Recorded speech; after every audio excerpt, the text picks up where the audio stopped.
What is going on, everybody? This is your boy, Coach Coleman, Jesse Coleman, and you're now checking into another episode of Breakthrough Blueprint, the podcast, where we help you tap into your full potential. What's going on? What it is? How you doing? I hope everybody had a great week. I hope everybody is feeling good, feeling healthy.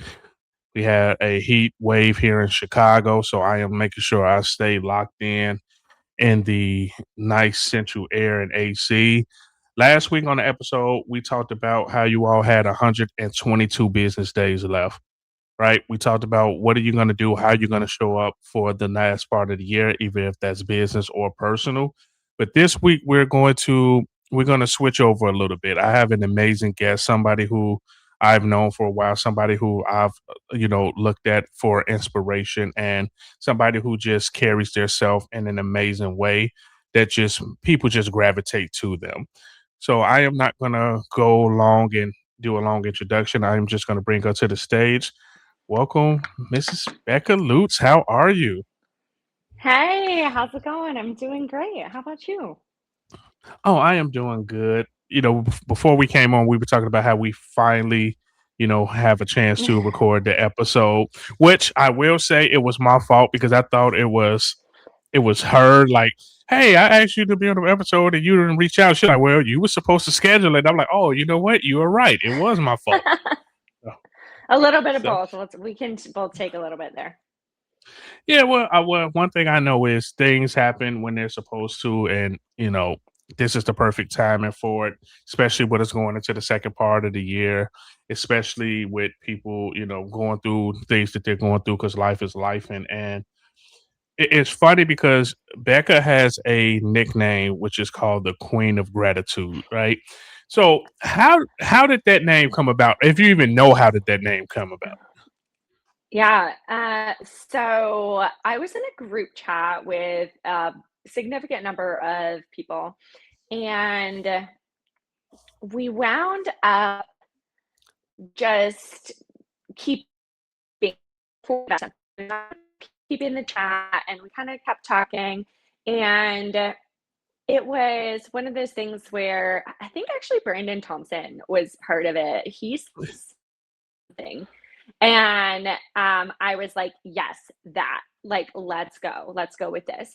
And so I was an admin. I changed the name of the group and I said, living in gratitude. And it just became a to share gratitudes about what's going on, to either look for or ask for reframes. We pass some referrals in there. We also do just like kind of shout outs, celebrations. This is a group where we get a lot of like selfie trains, right? So, like, show us what Yeah, you're up to, take a little selfie. And I think the energy just stays really high because it's all focused from a place of positivity and gratitude. And that's not to say that there's not hard moments or whatever. Um, and everybody brings it back around. I will say the reason I probably got this specific name, number one, I ran with the idea, right? I was like, oh my God, yes, gratitude. I had been teaching about gratitude. I'd done a class in Austin. We had a retreat that I did a class at on gratitude specifically. And anytime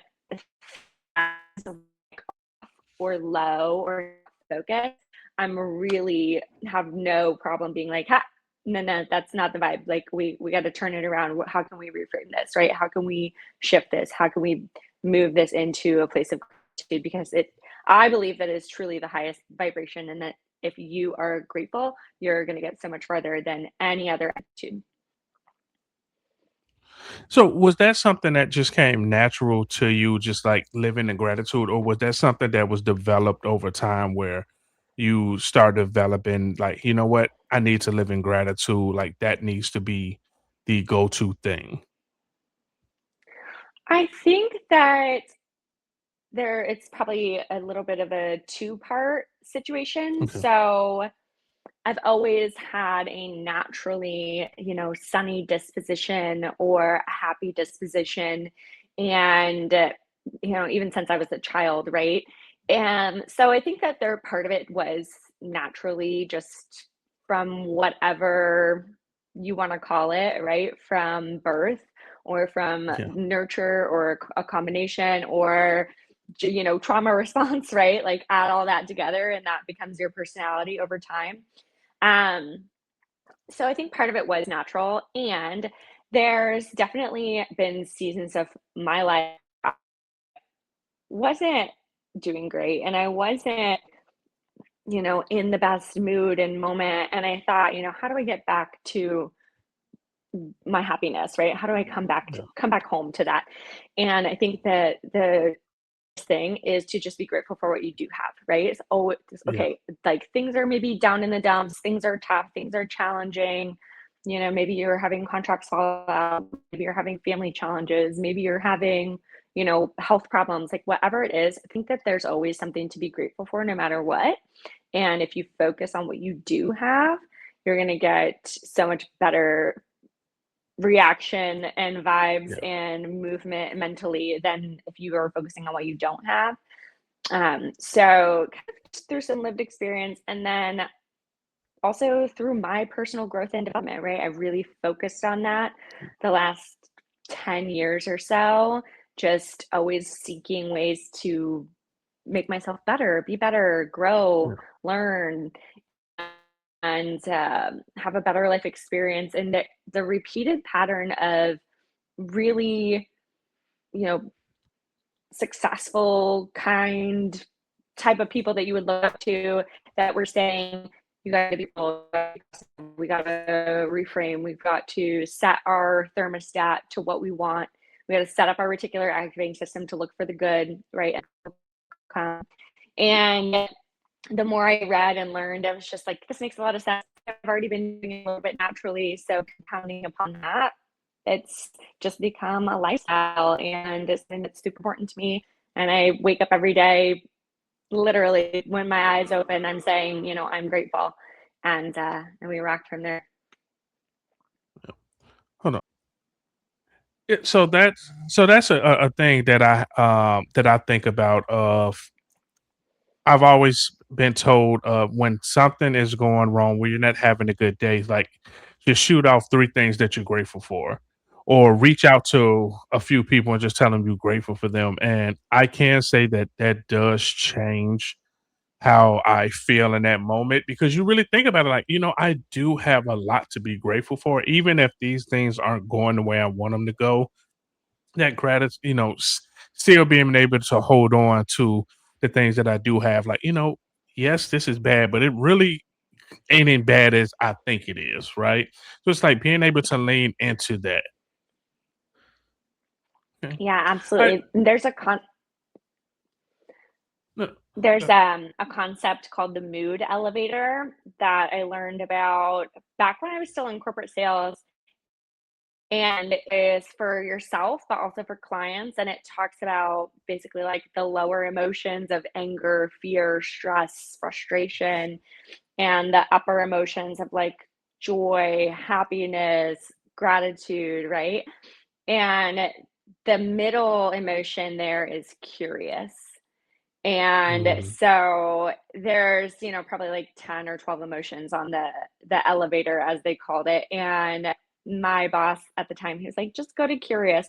Like maybe we can't be grateful or excited or happy just yet, but if you're feeling frustration, anger, at least get curious, at least get curious. And I thought that was super powerful. Like that's probably was my first introduction to viewing emotions as a scale and gratitude as one of the higher emotions.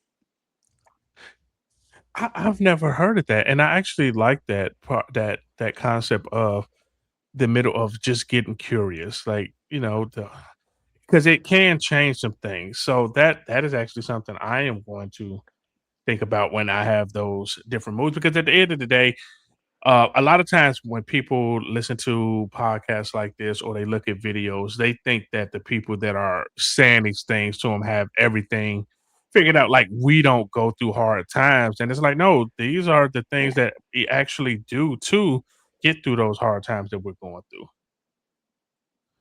Yep. Yeah, absolutely. So when so I do want to do this. So we have that one piece of thing. Like, what are some like other ways that other people can, like when they're having those hard situations, when they're having those hard times, some techniques that they can do to like just go straight to gratitude? Yeah, that's a great question. So there's a few techniques that I like to use, and I'll give you a few just to like have in your pocket. So number one is I call it a gratitude rampage. It's you set a timer for 60 seconds and you literally just start talking and saying as many things as you can think of in 60 seconds. Doesn't matter what it is. I'm grateful for my hands. I'm grateful for clean water. I'm grateful for sunshine. I'm grateful for whatever. Right. And it's just kind of like a brain rattler and it starts to get you thinking about what you could be grateful for. We spit out a lot in like the first few seconds and then it kind of slows down and then we get to dig into the deeper things that are like maybe truer or more impactful or things of that nature. So that's one, a 60-second gratitude rampage. Another one I really like is the gratitude ABCs. Mm, So it's you have to come up with one thing per letter. I like to do it in order because it kind of forces your brain to work through and you will come up with the most random things too. Like, I'm grateful for apples, I'm grateful for bubbles, I'm grateful, like, whatever. But some of those come up and I'm grateful for love, right? Like for L, like there's things that are big and impactful that can come up just in the alphabet, but it also makes your brain search because there are certain things that's what's something with an M, what's something with a Q, like whatever kind of weird things. I did have I don't remember where I was doing the exercise. I was leading a class or something, and we did it together. And I did have someone one time though, she wrote out A to Z and then she filled in like the immediate ones that were coming to mind, and she went back on the ones that were left behind. That was interesting too. I mean, I guess you yeah, could do it however you want, but the point is, it's another way of like just and those two things shift your mindset instead of being in a yeah, negative spiral or in a tough place or ruminating.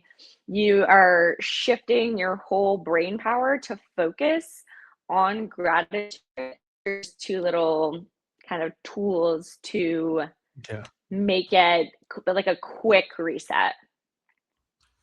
Yeah, I like that because again, having different options on how to do those resets and be like, okay, this time I'll do the A through Z one, and then the next time it's like, oh, you know what? I'm going to do the one where 60 seconds. I'm just going to rattle off. That way, you can have different options to where you're not just feeling like you're just stuck at one, or at that moment when you're doing the A through Z, you probably really can't come up with anything. But if you switch to the other one, it's like, okay, this works a little bit better in this aspect of things that I can really get through it. Okay, Mhm. perfect. Now, what would and I'll say what would we say, um, because I think we both can answer this, but what would we say to the people that feel like, oh well, the whole gratitude thing is just me just thinking everything's okay and me not accepting that Mm. something is going on and it's like me trying to just avoid the issue. Yeah.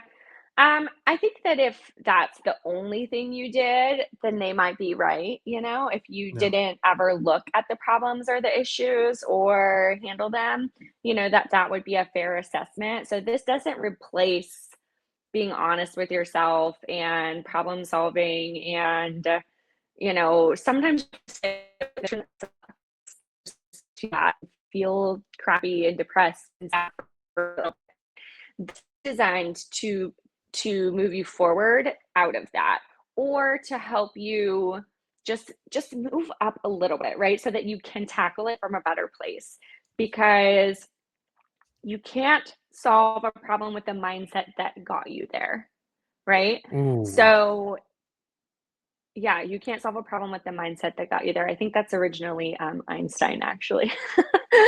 um, it's a but bar though. it is, let's shift the mindset even just a little bit so that we can come back and look at the problem or the situation or whatever with fresh eyes. And it doesn't erase or take away the challenges. Hopefully puts you in a better position to deal with them from a Yeah. healthier mindset, a happier mindset.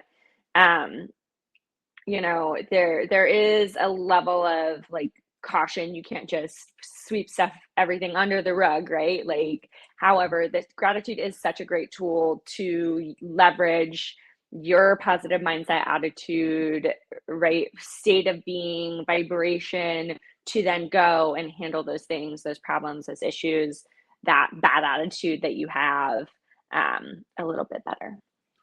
Yeah. And I like that because it's the no, we're not saying that this isn't an issue, but we're saying that you have to get into a different mind frame, a mindset, a different point of Yeah. perspective to deal with that situation. Yeah, And I think absolutely. a lot of times people don't realize that. It's just they think, oh, well, this happened, so I have to have the same mindset that I had trying to fix it when that isn't the case because it's the same thing over and over again. Yeah. Yeah. So I know, you've had situations, you've been through things in life. How was those situations? What was how were you able to take those situations and use them as feedback or learning lessons for how you wanted to change and move forward through life?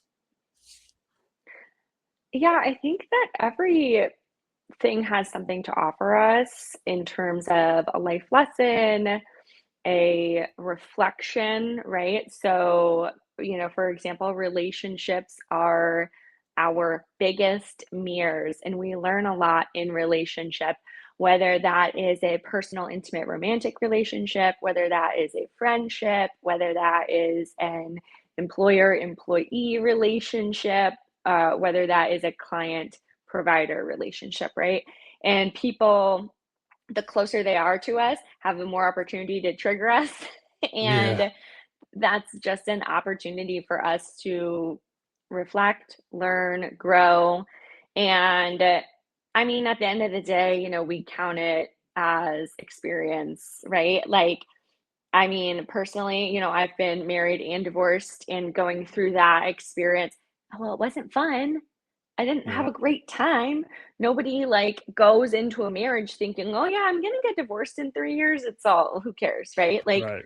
you go into it with this positive outlook and things don't work out the way you thought, and we need to pivot and we need to adjust and we need to move forward.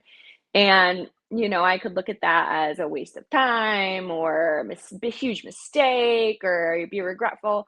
But I choose to look at that experience, like specifically just as an example, as I learned a lot of lessons that I needed to learn to be a better human and to be a better friend and to be a better partner. And a lot of that I could not have learned in a vacuum, right? Like, Yeah, there's so many things that we can't just learn from a book, right? By ourselves and sitting on the couch. We learn it from those relationships. We learn it from clients' experiences, failures, right? Like, oh my gosh, how many checks have I written to not have a lawsuit because of yeah, something either maybe my fault, maybe not my fault, but like, okay, how can I take accountability for the part that was my fault? How can I learn fault? How could I avoid this in the future? And you know what? I've gained some experience along the way. So, it's just an opportunity. I think anytime we have a challenge to grow from it, and you can let it make you bitter, or you can let it make you better. yeah. And it goes back to the thing of you have a choice either way. You have the choice, like you said, to get feedback from it to make you better. And I think you did something too that a lot of people don't like to do is that, okay, let me look in the mirror. I know this happened. I know this person did that. I know Yeah, I couldn't control that and that happened. Yet let me still just look in the mirror and say, okay, how can I take this situation to make myself better, to move forward, to, be a better person as opposed to not learning from it and doing making yeah. same mistake over again, or just not looking at it from the different perspective, like, okay, let me just see what I need to do to get better, even when it's not even our fault, because again, everything is feedback.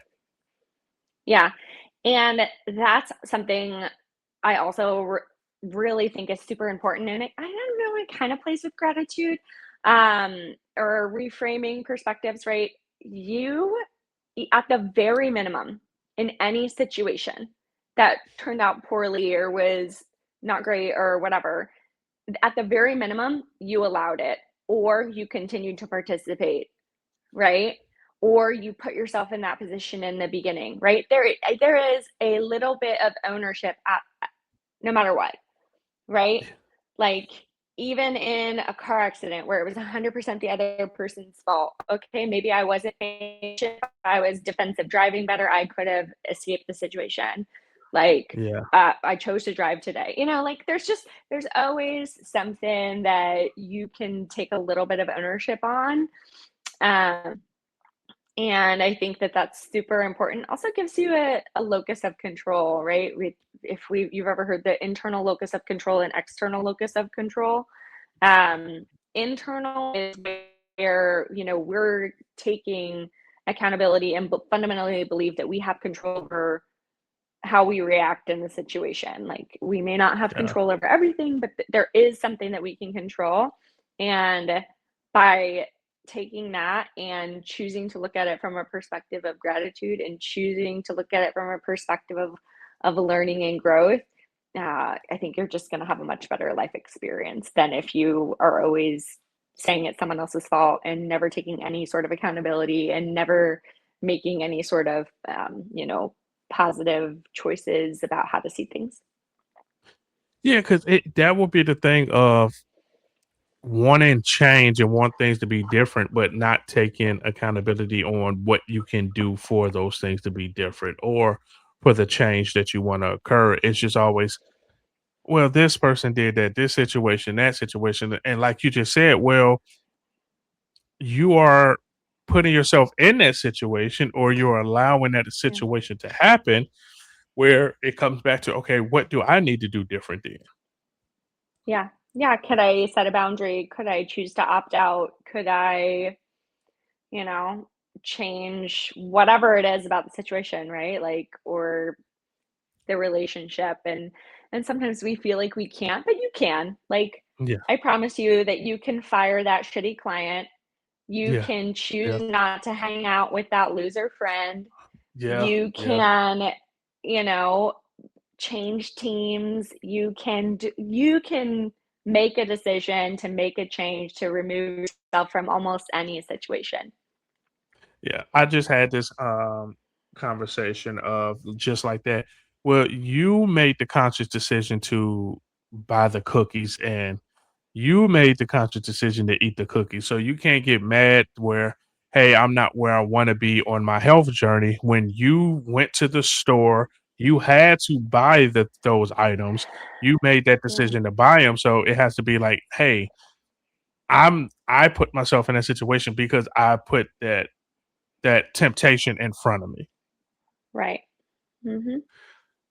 And so for you all that's listening and watching, there's a lot of situations where you Mhm. have the option, you have the choice to remove yourself from that situation, or you have the choice not to buy the cookies.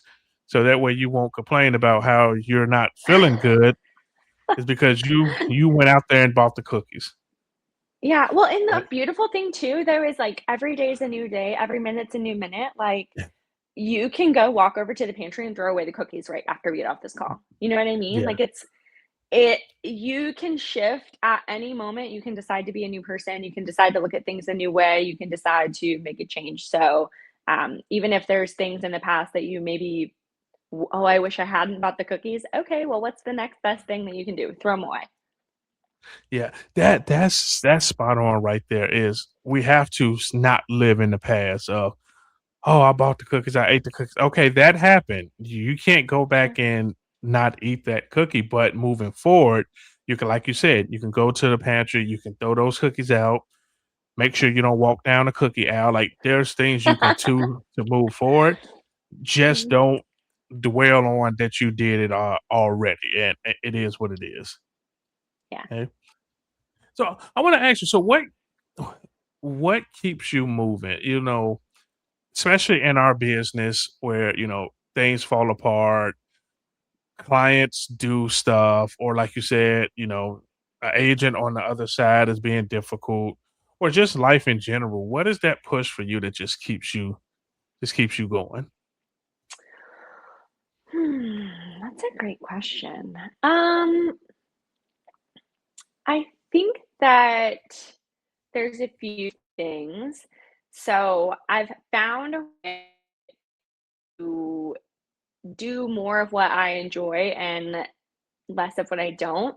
So I think if you keep following the things that are joy and that bring you a feeling of maybe purpose or success or excitement, like whatever your personal values are, that you keep doing things that align with those values. So I stay in alignment with my values, which are, growth and legacy and self-awareness and fulfillment. Um, those are joy, right? Like those are on my list. And as long as what I keep doing keeps bringing me into those spaces and places where I'm experiencing those feelings, I am truly having fun. I think that's super important. And the cool thing is there's ways to be successful.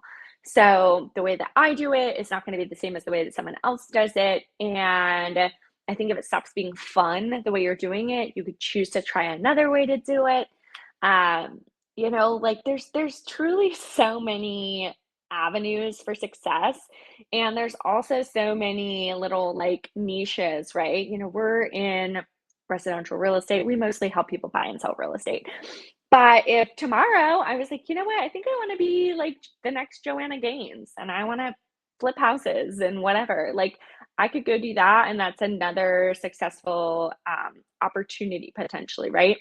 So the cool thing is, I just think there's so many ways to pivot, right? So if you're feeling like burned out or disillusioned or whatever, let's take a look at what's working and what you enjoy doing, like what the fun part of it is, and see how do I do more of that?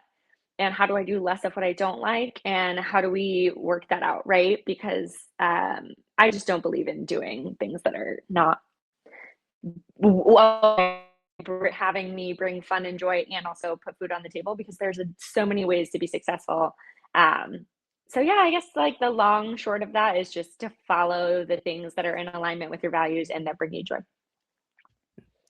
So one thing I kind of got from that too that really stuck out is you aren't the type of person that's won't take risks, won't try something different. Like you said, you'd have to trial and error. Like, okay, I tried this doesn't work. Okay, now we move to that. So I feel like that's a component that I don't know if that's something people can develop. I'm pretty sure they can develop it, that risk tolerance of like, hey, I'm going to try this. If it doesn't work, no big deal. I'm going to try the next thing and see what brings me joy, because you're going to have trial and error to see what are some of those things that do bring you joy. Yeah. And also, if you're not enjoying yourself, people feel that. And you're just going to get less clients naturally. Like, if you're on the phone, you're hitting the phones and you're like, "Hey, are you interested in buying or selling real estate?" Like, people can tell that you're like not about it and they're like, "Ew, gross," right? Their energetics of that are repellent because you're not having fun, you're not enjoying it. And so naturally people probably gravitate towards where they're eventually like where they do best. But if you haven't found that, or if you're feeling like you've maybe lost your passion, like you used to love the phones and now you don't, like, okay, let's try something different. And it doesn't have to be all or nothing, right? Event day a week. Um, add one social media content day a week, right? Like whatever it is you want to try out, it doesn't have to be, oh, I'm gonna do this in the way that I do real estate. You can test it while you still are, doing what you're doing. So that's the key right there. I'm glad you said that. Is it's okay if something doesn't work and you have to try something else. Like that's just how things is. And it makes me think about that story where they said that the plane is only on course, what, 20% of the something like that, where if you're trying to go Uh, from one state to the yeah, next, the plane is not on that same course because they're having to make adjustments depending on what the conditions are. Like, they have to adjust things. yeah, So it's pretty much like you're saying, like, hey, there's going to be some adjustments that need to be made. Like, you have to be okay with that. Where if this doesn't work, guess what? You can always transition to this to see if this is going to work. yeah, But that energy has to be there. yeah, for That sure. energy has to be there. Okay. So now I want to go into there's some people that feel like, hey, I don't have to have my personal life or personal things in order to be successful in business. I am from the camp that says no, those things should go hand in hand. Like you want to at least try to have them somewhat in alignment because then it'll make you feel better. What is your take on that? Yeah, 100%. If I'm not good, the business is not good. Like, there's only so much that you can like fake or push or, whatever, like just grind out until you're out and have a breakdown, right?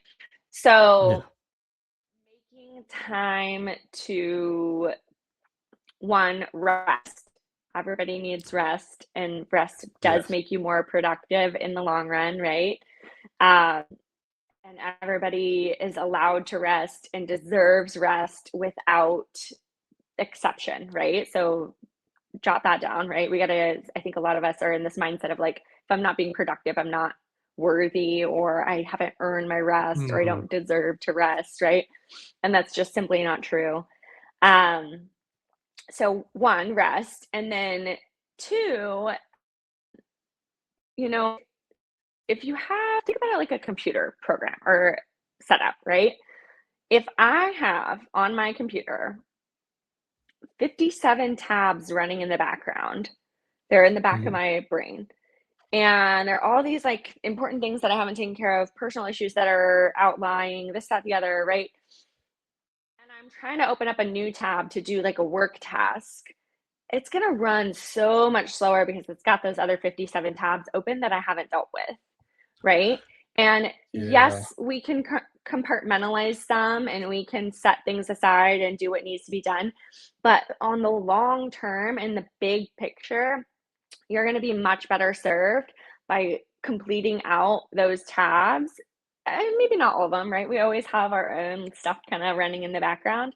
Um, but the more that you can make sure that you're settled, you're complete, you're good, you're stable and happy, and you're taking care of your nutrition, your mental health, your physical health, right? All those things, you're going to be able to show up as such a better person on the work tab, right? Like, because if you're overweight, you're underslept, you haven't considered your mental health in 5 years, well, that all like compounds over time and shows up, and you're just not as best of a whole human. Like, I take a very holistic view of life and work and business, especially for entrepreneurs. Like, it's entwined, it's ingrained. And so I think it's super, super important to take care of yourself and to take care of keep your house in order so that you can show up fully present at work and in a good shape. I like that example you gave of having so many tabs open because I am one of those people where I cannot have a lot of tabs open. I can't. So thinking of that, like, damn, that does make a big point. Where if you have all these tabs open in your mind and you don't have things in order, that you're not going to be able to show up as the best version of yourself because you have all these systems and windows already running of stuff that's not been taken care of. Because I'm telling you, I Yeah. go crazy. I see people with they'll show their computer and they have all these tabs. I'll be like, oh my god, like I don't know how you do that. Like, it drives me crazy. So I love that, using that example for that. Yeah. Now for you, so what does self-care look like for you? What I know you love to travel. You are a world traveler. Like, Yeah. I know that's a part of, you pouring into yourself, but is there any other things that, you like to do that some people that's listening may be like, okay, maybe I should add this to my self-care list? Yeah. So, self-care, of course, there's the fun stuff, there's the spa days, there's the bubble baths, there's, the aesthetic home, all of those things, right, that we may like get lumped in or considered into self-care. There's the cute matchas, right? Whatever. Um, I think it's self-care is also doing hard things that are good for you, right? So for me, self-care is making sure I schedule my annual physical, making my blood work. I do function health for blood work. I go twice a year. I want to see where my levels are, and it's way more than the doctor tests, right?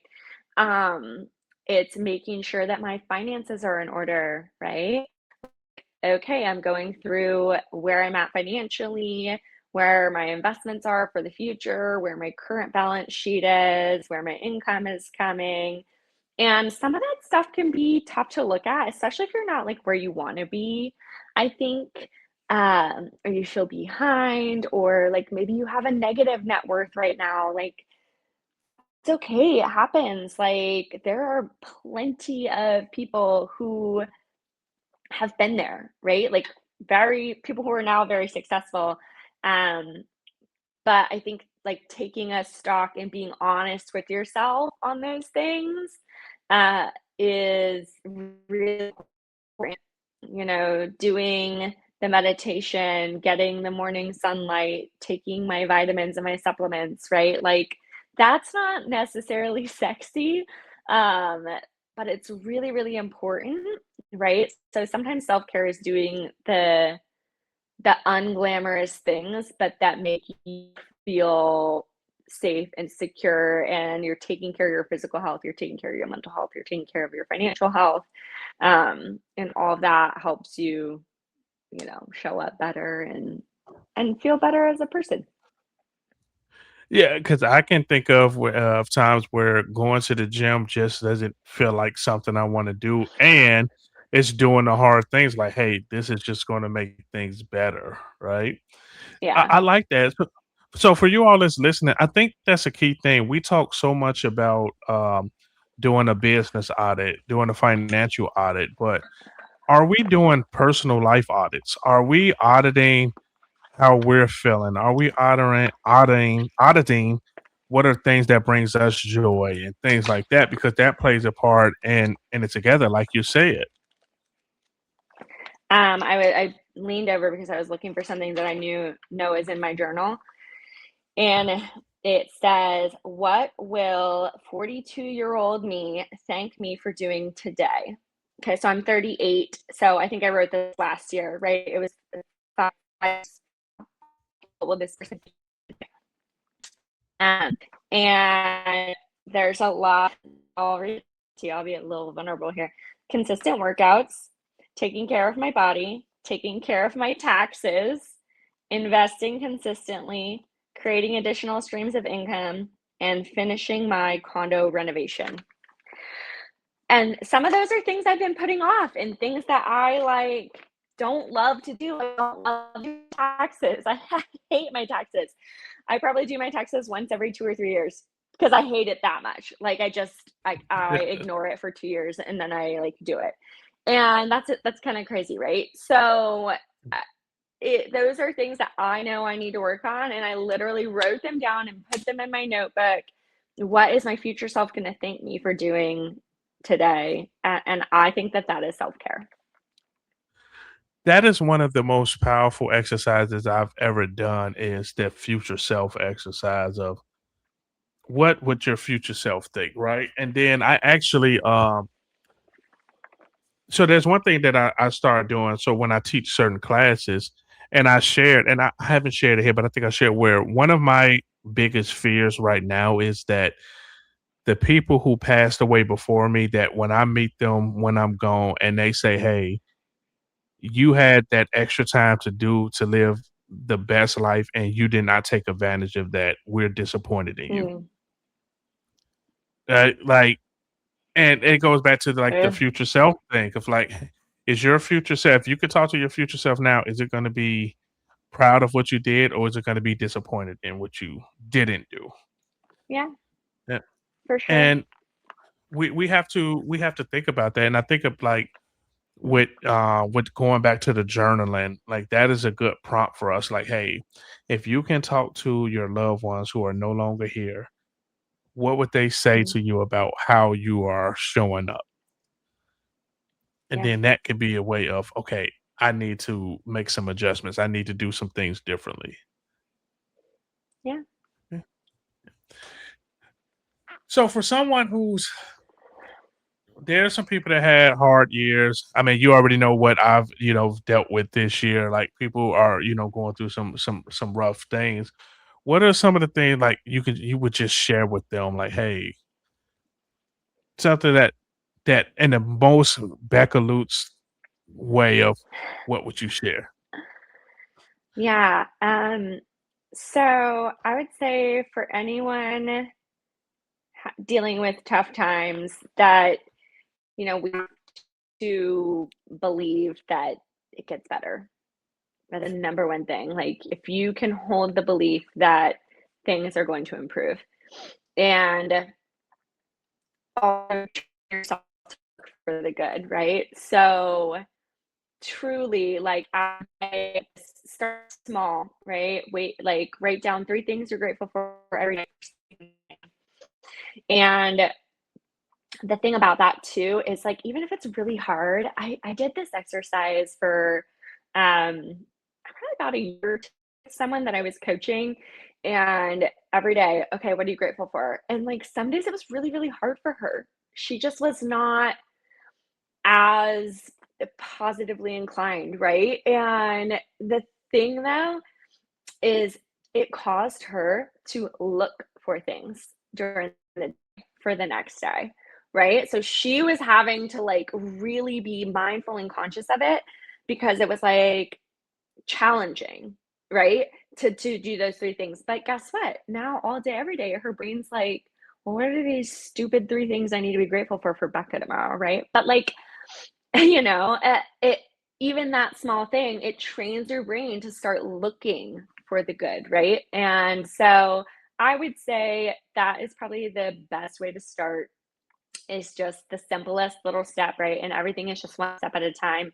And then as you continue on, if you feel like you're ready for more, you build from there, right? So anyone going through tough times, number one, you just have to install the belief that things will get better, right? If you don't already have it. If you already have it, great. Just remember that. So clock it. And if you don't, then install that belief, right? Because we have the opportunity. The cool thing about being a human is we have the opportunity to upgrade our operating system at any time.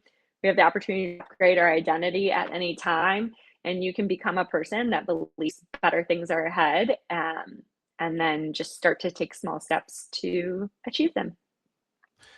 You know what's funny about that story you just shared is that when she was like, she's forcing herself to, find things that she's grateful for.